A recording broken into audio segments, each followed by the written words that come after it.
Hi, Jim Grover here from Advantage Golf and Learning Center, bringing you another one of our golf tips for our online learning series.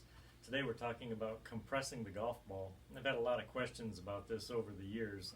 What I've broken it down into is basically 6 aspects that I feel are extremely important to be able to compress the ball nicely. I am going to use a cheat sheet for you here today just to remember all 6 of these. Number 1 would be the body rotation onto the lead leg. I've talked about this before, demonstrated before on other videos, and I think you ought to go back and look at them again. But the body has to be able to rotate and transfer weight onto the lead leg as we're going into the impact area. Very crucial to get that weight moving and get the body weight moving and rotating on there.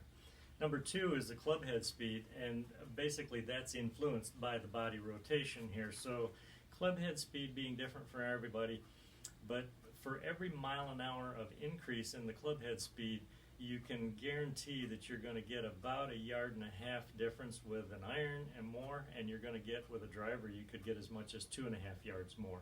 So club head speed is critical, the body rotation and the hands and arms, the way they move, very critical. Number 3 is the horizontal angle that the club is going to be approaching the golf ball in our swing. That meaning that I've laid the sticks down here with approximately a 5-degree variance from 2 degrees outside entry to the ball to 3 degrees inside entry to the ball. This is what I call the safety zone. As long as you're in this area, you can still compress the ball very nicely. Once you start to go outside 4, 5, 6, 10 degrees outside, you're going to lose that and it's going to drop off very dramatically. So this is the safe area for compressing the golf ball, is getting that club to move from the inside slightly. Number 4 is the vertical angle that the golf club has to be attacking the golf ball. The vertical angle, very simply put, meaning that the club has to be moving slightly down as it's coming into contact with the ball. My foam block here is about 1 foot away from the peak of it. It's about 2 inches high. Maybe about 8 to 10 degrees that is off from the ground, where it's moving down as it's coming back into contact. So the club head has to be moving down. We can't be shallower. We're going to lose all the compression. We don't need to be any steeper, because now we're just cutting the ball off. Number 5 is the club face angle as it's coming into impact. And I've talked about this many times to keep the ball flying straight and on line, but the face of the club has to come back into the back of the ball very square. If it does not, then the ball won't stay on line and compress. So the more inside a person gets into that impact, they might have to close the face during impact as much as 1 degree in order to get the compression satisfactory. The outside in player that's maybe 2 degrees, as long as he's not any more than that, probably can get away with square, maybe even just a shade open on the club face as it's coming in.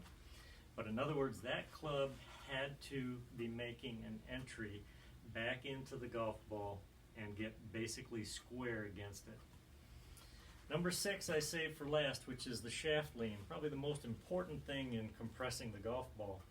And it's been talked about a lot online, and I want to just make sure that some people aren't getting a little carried away with this.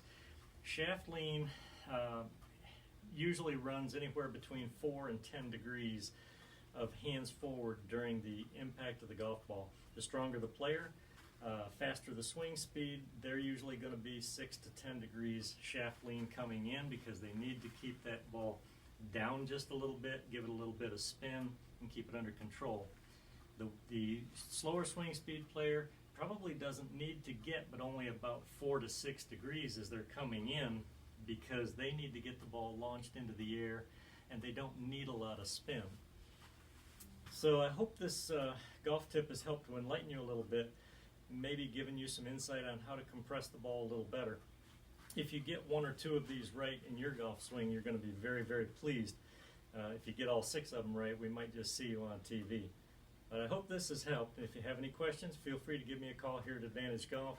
I'd be glad to talk to you. Bye now.